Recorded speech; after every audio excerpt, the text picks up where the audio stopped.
মা, আর্টিকেল 14টা পড়ছি। হ্যাঁ, ফান্ডামেন্টাল রাইট আর্টিকেল 14 কি বলছে জানো? বলছে যে ইকুয়ালিটি বিফোর ল, মানে এই যে ইকুয়াল যে অধিকারটা আছে সেটা সকল দেশবাসী, মানে ইন্ডিয়ার দেশবাসীর জন্য, ইন্ডিয়াতে যারা বাস করে তাদের জন্য। এটা নিয়ে পড়ছি। আচ্ছা, আমি আবার একটা কথা বলি। বলো। কি হয়? তুমি কি আমাকে প্রশ্ন করছো? প্রশ্ন এটা নয়, তোমাকে জিজ্ঞেস করি।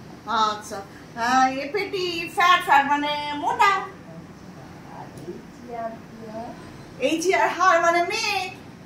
আচ্ছা, এবারে এটা যদি তুমি দুটো জয়েন করবো, জয়েন করো, তাহলে কি লিখবো এটা? হ্যাঁ, দেখো ইকুয়াল টু দিয়ে লেখো FAT প্লাস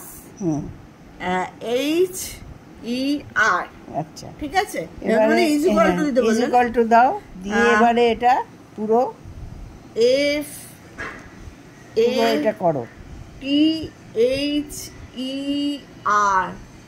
মা বলো। একটু ফাদার, বাপির কথা মনে পড়ে গেল। মা তো মনে পড়বে, আজকে বাপি 8 বছর আমাদের ছেড়ে চলে গেল। করা যাবে বলো।